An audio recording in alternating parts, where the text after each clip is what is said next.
In qualifying 1, I was not expecting much of a gap towards Norris in second place. However, a 0.45 seconds gap towards the McLaren driver. I did though lose the purple sector 2 to him, but keeping sector 1 and sector 3 purple. In the end, the AI improved and I had a safe gap to Vettel of 0.250 seconds, which surprised me after the recent domination of the AI over the player in Suzuka. In qualifying 2, Max decided to his title lead needed a bigger lead and turned up with a second place, 0.0025 seconds behind me in first. After the session ended, Norris first place, leading a provisional McLaren front row, with me third, 0.443 seconds behind Lando. Qualifying 3, I began the session first, 0.465 seconds in front of Leclerc. After the session, I took the opportunity to secure first place, creating a 1.283 second gap to Leclerc in second after the AI minimally improved their lap times. We come to you live today from the Mie Prefecture in the south of Japan's Honshu Island for a race that has seen many title deciders over the years. Some simple, some controversial, but all contributing to a legacy that makes the Japanese Grand Prix an indispensable stop in any Formula One season. 18 corners make up a lap of the incredible figure-of-8 Suzuka circuit, with 10 to the right and 8 to the left, for a distance of 3.6 miles. Average lap speeds around here are fairly quick. If it stays dry, then expect somewhere in the region of 136 miles per hour. Off the back of a fantastic qualifying session, it's time to see how our starting grid looks like for today's race. The engineer lines up on pole position, and it's Charles Leclerc in P2. As we continue through the rest of the grid today, we have Norris, Verstappen, Daniel Ricciardo, and Hamilton, Russell, Vettel, Perez, and Valtteri Bottas, Gasly, Ocon, Guan Yu Zhou, and Sainz, Stroll, Albon, Yuki Tsunoda, and Mick Schumacher. Schwartzman, they'll be starting further back after an earlier grid penalty. And Kevin Magnussen fills the last spot on the grid. It's almost time for those 5 red lights to go out then. Let's see who can prevail today.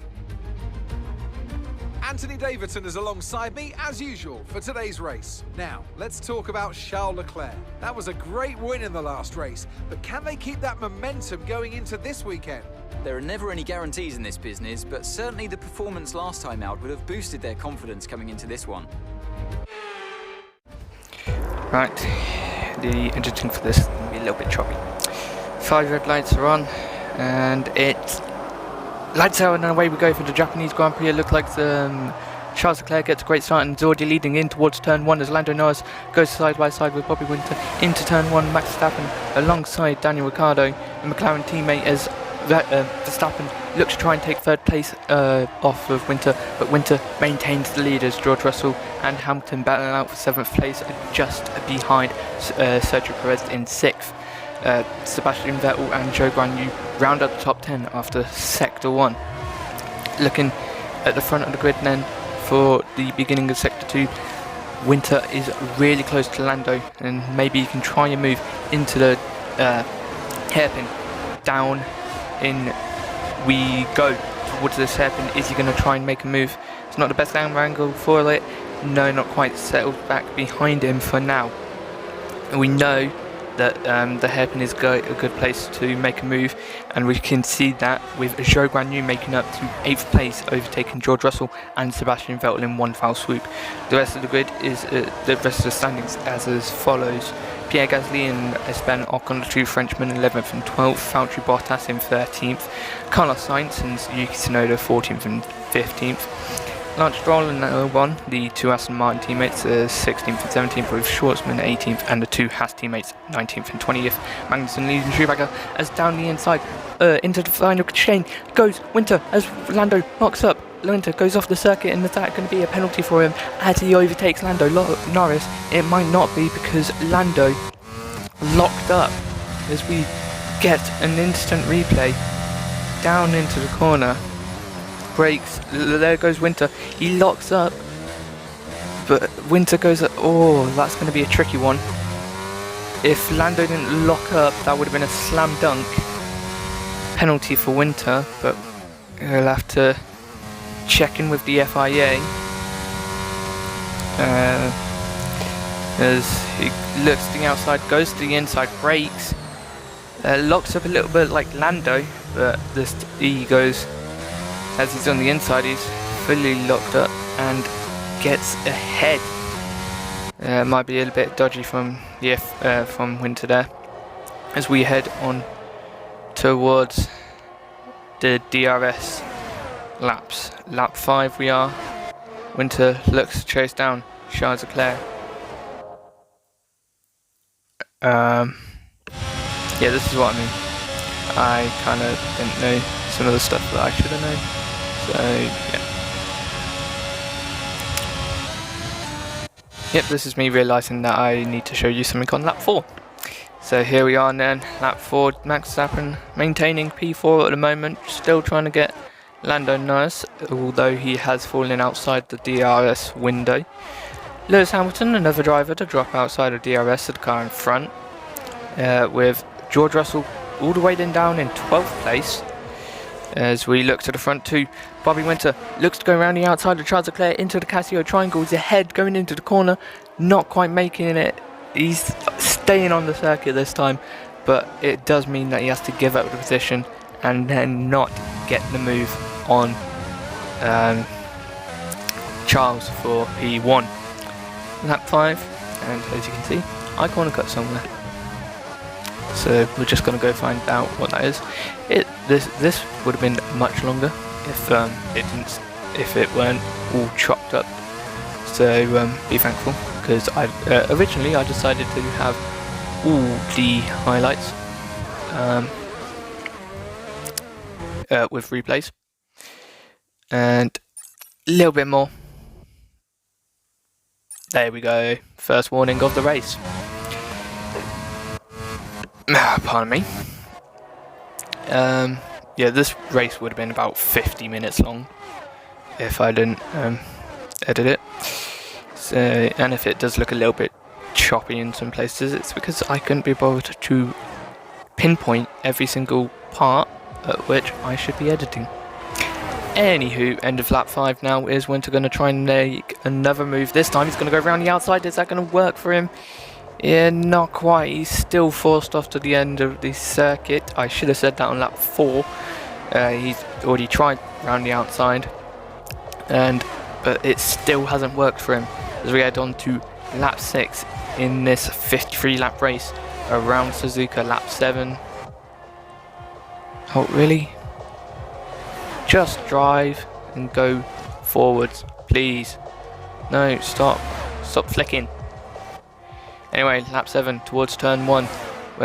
Is he going to go close enough? There he is, going down into turn 1. It's a great move. Nice clean dive bomb as Charles Leclerc tries to fight back through turn 2. It's going to be side by side for turn 3, but Winter has the inside, and on the outside for turn 4 takes amazing speed round the outside. I'm not trying to boost myself up, I don't need that. Round the outside, completes the move and back into P1 after losing it on lap 1. Let's see if you can continue this lead for the rest of the race now. As we head on to lap 8. We are just over a 7th of the way through this race, and we'll be possibly seeing some movement in the pit stops fairly shortly. As we head to sector 3, 130 are quite easily flat in these days cars, and Winter there in overtake, but overtake enabled, but maybe that has caused him to spin as he gets onto the curb, and he has spun it into the barrier. He drops down to 30. He's still facing the wrong way. He's facing the right way now, back onto the circuit. He's dropped behind Lewis and Sebastian Vettel. He's down in P8. Back, make that P9. Joe Guan Yu now gets past him. And surely he's going to have to pit for front wing. Yes, he does. He has no front right end plate. And into the pits he comes for an unscheduled early pit stop as he runs over the curb through 130R and it spat him out. He is possibly out of contention for the race victory now, as he'll have to fight his way through the whole field, being I'd say 10 seconds, losing 10 seconds because of that spin. He has to fight that as well, with also most likely having to make another pit stop. It's only lap 9 of 53. Mediums are not going to go anywhere near the end of this race, and so he will definitely have to make another pit stop. It's really unfortunate. He's just gone onto the curb. He's gone wide. He'll have to take a track limit warning for that as well. One more and he'll have a penalty. But yeah, it's just really unlucky that the curb spat him out like that.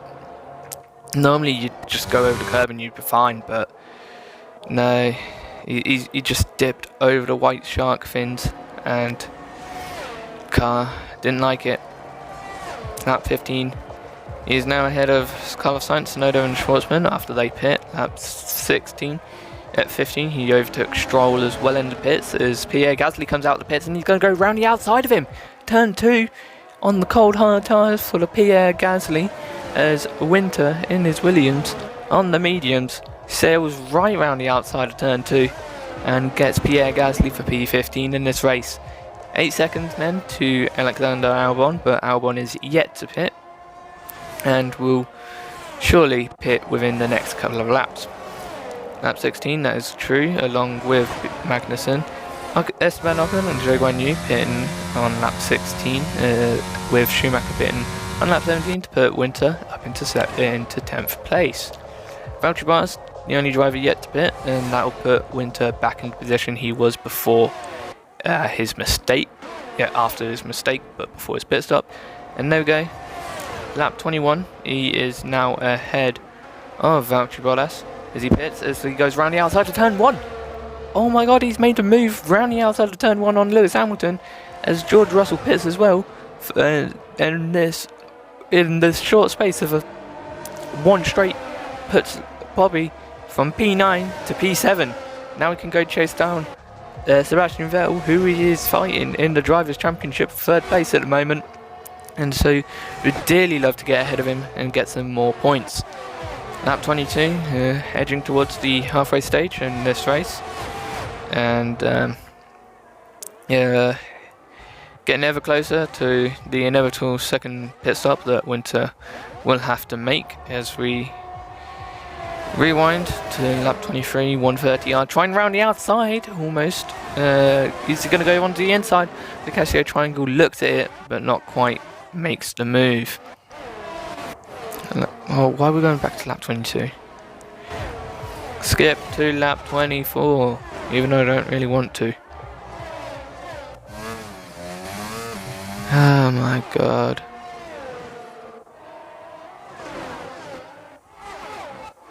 I thought I edited all this out. My apologies for the TV feed. It looks like we're having some issues with the playback recording twice. But with the recording playing the playback twice. As you can see, we are now back on lap 22 after being on lap 23. Hope you enjoyed the race. I still think this is personally better TV direction than real life. Don't let anyone in F1 hear that I said that. Oh, here we go. Gonna see turn lap 23 again. What a surprise. Down the inside, doesn't look good. Doesn't look go for the move, but looks at it. Doesn't force Sebastian Vettel off his line, and Sebastian Vettel keeps P6 for now.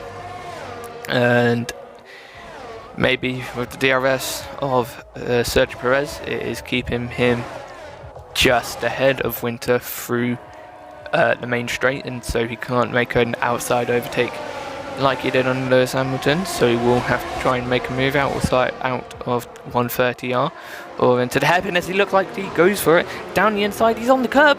He's not been given enough room. He's gone onto the curb and maybe, just maybe, there's been contact as he gets onto the curb. There could possibly even be damage as Lewis Hamilton now gets back past him and demotes the Williams down into P8. I have to try and look at his front wing. Yeah, it's a little bit tight to see from there, but I think there was contact and there might be damage on the side pod of the Ferrari or the front wing of the Williams. It's going to be hard to get a clear shot, but you're going to have to take a little replay at this. This could be a penalty for either driver. Sebastian Vettel not given enough space, or Winter causing a collision. Down into the second of the Degners, and we head towards the hairpin. Tries to go around the outside into the hairpin, which becomes the inside, and he's never alongside. He was never alongside. As we head into the hairpin, still about half a car length behind, as not even a car length, not even side by side, as Winter's almost onto the curb. So that's all down to Winter. I believe the FIA will have a look at that and deem it a penalty for Winter, of course.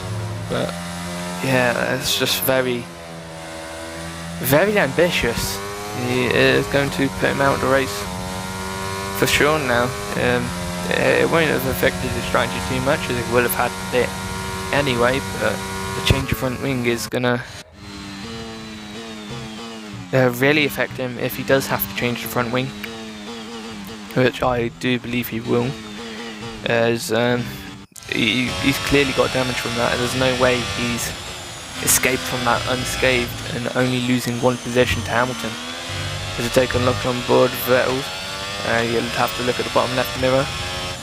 As you can see the Williams make the dive, but he never even gets close. He doesn't really get any closer, and from this angle you can't even see that you could barely tell that he made contact with the Ferrari.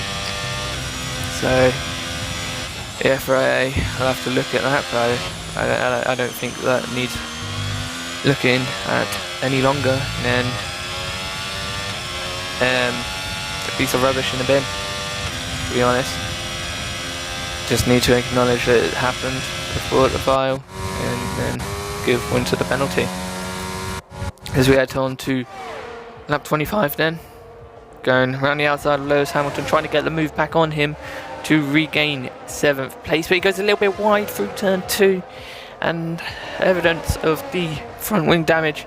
It allows Lewis Hamilton to keep his P7 for now, and most likely keep his P7 for the rest of the race, as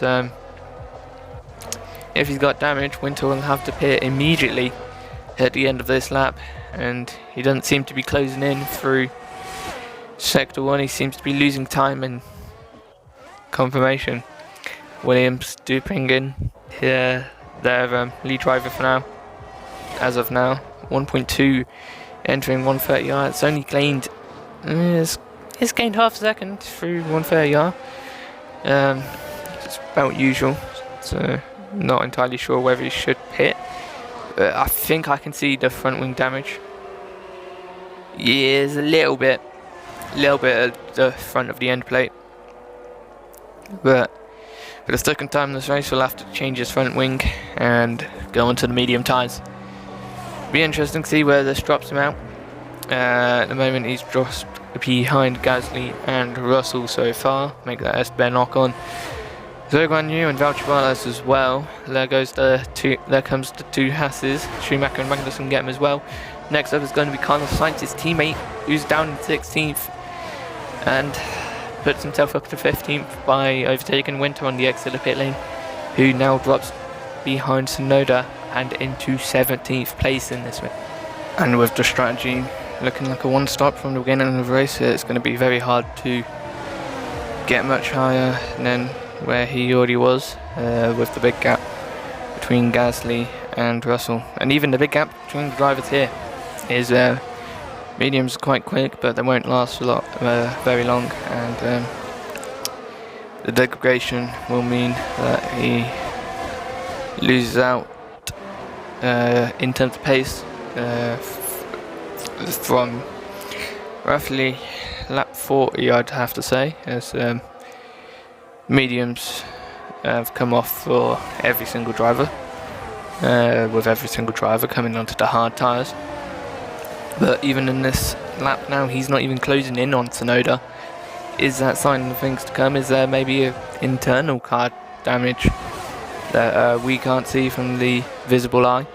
Of course, because it was internal, as Yuki Tsunoda goes down the inside of his teammate Carlos Sainz through 130R. Is Bobbi going to try and capitalise on it through the Casio triangle? Not quite. Carlos Sainz is ahead of Tsunoda. As Tsunoda comes into the pits just ahead of Winter, so does Schwartzman. And now that releases Winter to try and get after his teammate on this lap, but he looks like he's going to try and make the move down into turn 1. He goes down the inside with Carlos Sainz not having any DRS from Tsunoda because he was ahead, and Winter getting the DRS from Tsunoda because he was behind, takes an easy dub and gets up into P15 ahead of his teammate now, and to go chase down a 2.5 second gap to the Haas drivers, first of which is Kevin Magnussen, returnee into Formula 1 2 years ago.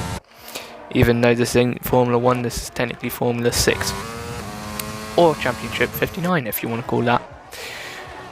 Anyway, lap 28, closing in on Kevin Magnussen, looks to be within DRS range in Sector 2. Is he going to try and make him another move down the inside of the hairpin, because he is behind his teammate, and so doesn't necessarily gets what am I trying to say? I know what I'm trying to say, I just not saying it correctly. He gets a little helping hand from his teammate down the main straight with the DRS, of course, but yeah, he doesn't try the hairpin move, probably realising that it's not going to work out if it didn't work out on Sebastian Vettel. But he is close, coming out of Spoon Curve. He looks like he's going to go down the inside on the route to 130R. He's ahead before the corner, and he is up into P14 to go chase after Mick Schumacher now. And that is quite a clean move. Down the inside, not even having to contest the fight. Not even a contest through 130R. Winter already making the move before the corner, as now he is all over the back of Schumacher and will surely be able to make the same move on Schumacher as he did to Magnussen. He doesn't have to. He can wait for the DRS, but of course, because he doesn't have to. He's not getting much iron, and he's a couple of cars ahead of him, and so it's not like he has 4 laps to go to make all these moves. So sorry about that. It's not like he has 4 laps to make these moves. He can wait his time, wait his turn, and wait the DRS, but it doesn't look like he's going to go. He's not going to take that option. He goes onto the grass, rounding outside, heading into 130. He's ahead of Mick, going into the corner, and before he exits the corner, Mick slots in behind and gives Winter P13 and the opportunity to go chase down these Alfa Romeos now, as we get word from the race director that Winter has been given a 5-second penalty for the collision with Vettel. As we head through 130i, he's closing into Bottas already. He's going to go try it down the inside this time. It didn't work with Lando. He's made the corner though. Bottas still a little bit ahead as you go through the second apex. Bottas loses out on the apex, but wider run through the final corner, and both of them, DRS is going to give Winter the easy run towards turn 1. But with Bottas slotting into the slipstream, might be able to make a late dive, but not quite. Winter keeps the position and makes himself up into P12. Now to go chase down after Zhou Guanyu. He's really close. Is he going to try and make a move early on? Zhou's hard to going to be quite slow. He's going to go down the inside of Dunlop curve. He's been turned into, and is that going to be another penalty for him as he makes side-by-side contact with Joe heading into Dunlop curve? And we're going to have to get a replay of this as well as we go on board Joe driver's eye. As you get the angle from when he turns in. Winter is not alongside, but he's much closer than what he was with Vettel. As we go in a little bit more, and not quite. The front tyres just a little bit in line with the rear. He's alongside now. So this could be very much a penalty for Joe, as the stewards will definitely have to have a look at this one as well. He's a lot more alongside this time, and there's a little bit of contact on the exit as well. It's going to be interesting to see what happens there with the FIA, as we were saying that he has received a 5-second penalty for the contact with Vettel, and we have received news that he also the incident with Lando Norris on lap 1 has been declared a racing incident, so no penalty for Winter there. And so if he does whatever position he wants to get, he's going to have to build a 5-second gap anyway. So yeah, he's got to look after these mediums if he wants to make sure that he does get that 5-second gap as we head towards 130i's favourite overtaking spot as of late. Towards the inside he goes, so Joe's not going to fight it as they head into 130i. He's still a little bit alongside, but he's just forced out wide a little bit as Winter gets up into P11 and now going to go chase after Esteban Ocon and Pierre Gasly. 2 Frenchmen on the grid, the only 2 Frenchmen on the grid so far. Hopefully we can get some more in the future as we head on to lap 35, and he has caught up onto the rear of Esteban Ocon fairly quickly, not even a lap or so, and he's already got his next target in his sights and could be out of sight, out of mind. That as we head to 130R, and the fastest corner on this circuit, as we have to take a little drink before the action continues. Down second dead that we go, heading towards the hairpin. Is he going to make another stupid move? No, not quite. He looks at it. He did go a little bit towards the inside, but pulls completely back down to the outside before making another horrible mistake. As he then heads towards Spoon Curve, he'll want to get a good run out here to make sure that he's within DRS to get through the detection point for the main straight. If he does not get the move done through 130R, but who am I kidding? He's almost already alongside, heading into the brake marker boards. They're alongside. Ocon's a little bit ahead as they head into the apex, but with the inside line, Winter pulls ahead, forces Ocon onto the curb. Ocon's like, nah, I don't want to go on the curb. I saw what happened to you earlier, and backs out of it and allows P10 to Winter as we head onto lap 34. And here it comes. Time penalty for corner cutting. Not good, mate. Not good at all. As we look to see where it happens. 130. He's gone over the curb again. He almost loses it. This time saves it by straightening up the wheel and going straight over the curb and the grass. This time turns towards the end of the curb and makes sure that he survives for another race. And it has been told here that he did get 2 warnings for that, so on that lap. Just a bit surprised if he gets both warnings for the one thing, but he only went off once, I think.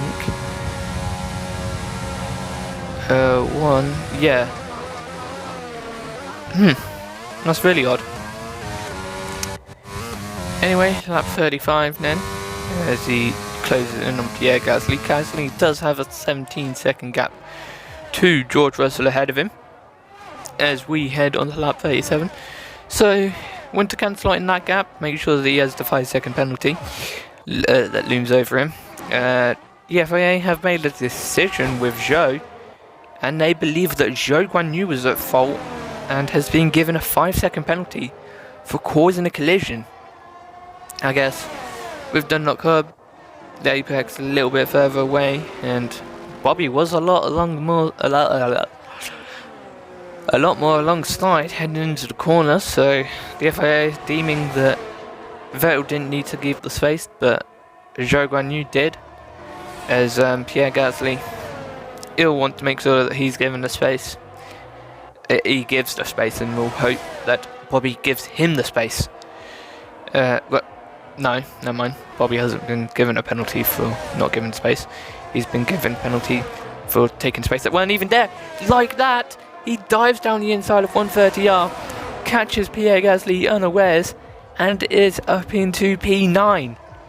After a great comeback drive from earlier in the race, he makes a great move on Pierre Gasly, diving down the inside, catching him in unaware, almost like Esteban Ocon, but he's a lot further back, heading into the corner, and it's quite a move. Probably one of the best one, I'd say the best one of the lot in his race, as gets a warning. Second warning for this penalty, although it should really only be the first. On lap 51, lap 52, heading through the Dunlops. Taking the curves by just going over the curb a little bit like this, but a lot more, and that could have been race ending for him after the drop down on the outside of the corner, just like here. He's gone over the curb again, but only a track limit warning. No oversteer moment, no having to go across the grass. And lap 53. He's made a surprising comeback. He's only 4 seconds behind George Russell. He has almost closed in a pit stop gap, but it's not going to be enough. But to be honest, even with penalties for the Lando incident and the incident with Zhou Guanyu, he's still going to finish ahead of Gasly. And so there we go. Coming across the line for P9. Should have been an easy victory for him, to be honest. I'm not going to hide that fact. Should have easily have won this race, especially with the qualifying lap time. But true show of his pace. Okay, now we're just going to drown in the sorrow of my pain. Hope you enjoy. Because I don't. Yeah, I really need to work on my starts. I have no idea why my starts are so poor. It is really annoying that my starts are so poor. And then this was just a stupid move, to be honest. It was not to do with the overtake. The overtake just meant I had a little bit more speed. A little bit more speed I could have handled. I didn't normally use the curb through 130R. I just decided that turning was overrated, and so I decided to underturn, and I just went wide. Went onto the curb, spun the car, went into the wall. And as you'll see, every time I go through 130R after that, except those 2 times, I don't go anywhere near the curb. I don't even think I touched it after that. And then this move was stupid as well. Yeah, I kind of knew I weren't going to get Seb with DRS or coming out of 130R. So I kind of have to make it in an orthodox place. That's the hairpin. But I kind of have to complete the move if I want to stay ahead of him. Kind of forgot that part. Also, I've kind of got to not make contact. Kind of forgot that part as well. And then this was a little bit dumb. Front wing damage from the sib incident. A little bit of understeer. Never really looked like getting past Hamilton. And because I couldn't catch up to him on this lap, or stay with him, I decided, yep, no, need to change front wing. Came in for an early pit stop. Only a couple of laps earlier than what I was going to do anyway. And I was kind of hoping everyone would go on a 2-stop. But I was doing a driver in the top 14 to do so. If there's any consolation, the bottom 5 did so as well. But they're the bottom 5. Here we go again for another disappointing race. Japanese Grand Prix edition. The formation lap was alright with the tyre temperatures and the brake temperatures getting close to best. Again, last week, Friday. Well, actually, Friday the 23rd of December. This is now being done on the 3rd of January. Technically when this should have been going out, but I'm lazy, so there you go. Anyway, getting close to best temperatures. So, but again, last week, Friday. So I'm not sure what the temperatures were. However, the start was quite poor, and before turn 1, I was already 3rd, battling Max. I managed to carry the speed through and keep ahead of the Red Bull to go take 2nd place back from Norris. This I tried into Casio Triangle, but with a mistake from both of us, it was a poorly executed overtake attempt. Lando took the outside, as I knew I would not get enough space in the penultimate corner, but it meant that he locked up. But that was lucky, as I went wide. I went so wide, I went off the circuit. However, in all of that, I took 2nd place and Lando kept 3rd ahead of Max, who closed in after the little excursion. Next I headed after Leclerc in 1st place. My first attempt came on lap 4, with no lift through 130R. I carried so much more speed than Leclerc. After my mistake on lap 1, I decided to try round the outside, but with a lock-up, I did not get close to overtaking Leclerc. So I tried again on lap 5, of which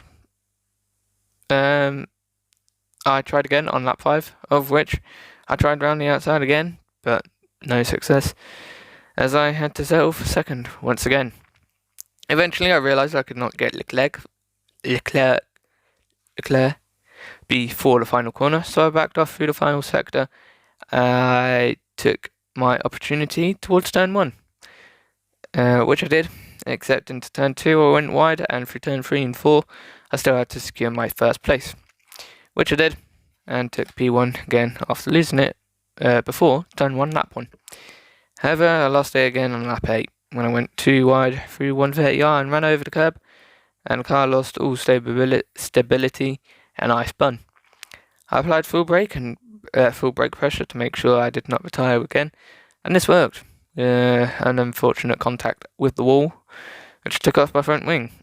With a quick flick spin, I got back on track in 10th, 9th, but with an unscheduled pit stop leading to a 20th place, 18 seconds behind the closest driver, Albon, in 19th. This changed on lap 14 when Sainz and Oda and Schwartzman pitted and promoted me to P17. Lap 15, Stroll and Gasly pitted. With a quick attack on the mediums versus hards, I got past Gasly round the outside of turn 2. Next up, lap 16, Albon, Magnussen, Ocon, Zhou pitted and promoted me to 11th place. Did I just say Schumacher in that? I hope I didn't. Albon, Magnussen, Ocon, Zhou. While Schumacher pitted on lap 17, promoted me to 10th place. Lap 20 had me get ahead of Bottas to get up to 9th place. Then Russell's pit stop on lap 21 gave me P8 while I attacked Hamilton around the outside of turn 1, after I unsettled him in the Casio Triangle with a fake round the outside, which was successful and gave me P7. Next up was the battle pack of Ricciardo, Perez and Vettel. Next up was attacks on Vettel beginning at lap 23 with an attempt to fake him down the inside of the chicane. This did not put him off, so I had to try to move again on lap 24, coming in the form of a dive bomb into the hairpin. I made contact and looking back at the footage, He turned in, and I was not even alongside rear axle, front axle. So with the AI taking the apex, I took some damage on the front wing. I decided that it was a racing incident, as it was not any major contact between me and him, and he got away fine. But after losing, I decided, no I didn't, I said it was a penalty. But after losing to Hamilton, even with an attempt to re-overtake him into turn 1, but went wide through turn 2, and ended him to position, I took a lap to see if the damage required a pit stop, and as I could not close in, like I used to, or even stay with him, I came into the pits at the end of lap 25 for another early pit stop. For mediums after soft, mediums and mediums, came in for another early pit stop for mediums after soft, medium and mediums. That should finish the race. I only went for the 2 stop as I only went for the 2 stop as the other front runners started soft, and with my turbo starts, I wanted to minimise that with the same or softer tyres than my opponents. I should have gone on with the good old dependable 1 stop, but with the mistakes it wouldn't have mattered anyway. After the stop, it spat me out in P17 with 28 laps to complete on the 1 set of mediums, which should be quicker in pace and degradation. So I needed to make moves early. This was helped on lap 26 when Sainz and Tsunoda battled through 130R and the final chicane. Oh my god, move. Oh, balls. With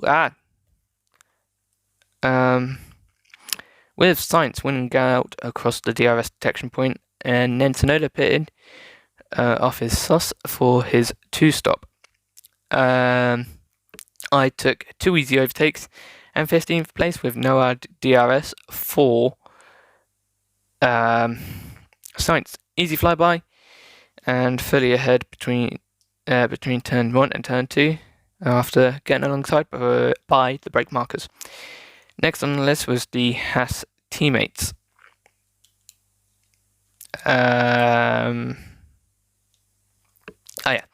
Which started on lap 28 after I closed in by sector 2 with 1.5 laps to close 3 seconds.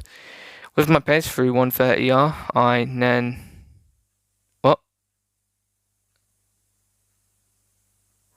I knew that if I was alongside into the corner, the AI would lift. I took it easy. Oh my god. I knew that if I was alongside the AI, oh my god. I knew that if I was alongside in the corner, the AI would lift and I would take an easy overtake into 130R and the final chicane. Therefore, I depleted the extra ERS that I have and took the inside out of Spoon Curve. I was ahead before 130R, so Kevin did not fight it much at all. Next was Schumacher on lap 29 with a near copycat move into 130R. This time taking the outside line as Mick wanted to defend against, which is either allowed to do. But it was a futile attempt as I had him before the turning point. I did have to go on the grass in order to complete the move, though with a small gap left by the house, I wanted to make sure that I did not pit again and just finish the race with no more damage. This meant the Alfa Romeos were up next and progress began on lap 30 with an inside dive bomb into the chicane. This time no mistakes, and I went on Bottas, and I went once after Joe. Through Dunlop curve on lap 31. However, I did a me from the incident with Vettel, and I again wasn't alongside before the turn in from the Alpha. But it did not give me any damage, and I progressed straight and went after Joe again. But using the good old reliable move through 130R down the inside, and with the extra speed, easily took P12. This time, no contact. I showed my brother. This time he said that I was alongside enough to be warranted space, and that it was my fault. I completely disagree, but he's assured and his say goes. Now, we don't have the best of relationship between me and him, so it is not biased. If anything, it is biased against me. Next was a lull while I chased Ocon. I caught him on lap 33, and with an inside pass into towards 130R, I took him and finally got back into the points. It would have been an easy... What? It would have been easy if the other AI decided they wanted a 2-stop as well, but they did not. So I was left alone to get the AI myself. Next was the corner cuts. First one on lap 34 with a cut through 130R, slightly wider than another spin, but I lifted so the spin did not happen. That doesn't make sense, but I'm just going to go with it now. And I kept P10 for now. Next up, lap 37, I caught up to Gasly, and I went to the inside heading into 130R, but it was slightly tighter, and I had to hope that this time he gave it up and handed me 9th. But with the penalty from the contact with Vettel, I needed a 5-second gap. Lap 51 brought another warning for track limits, this time through the Degners, and just going a little bit wide. Lap 52 brought a 3-second penalty with another wide moment through 130R, but with Gasly falling off the cliff, I had a 21-second gap to him. So penalty or no penalty, I'll stay 9th place. But there was a large battle between Vettel, Perez, Hamilton and Russell on the final lap. But as I was not near, I did not pay attention to it, so I do not know what happened there. I know AI as of late have been great around here, but with qualifying, I really should have won that race.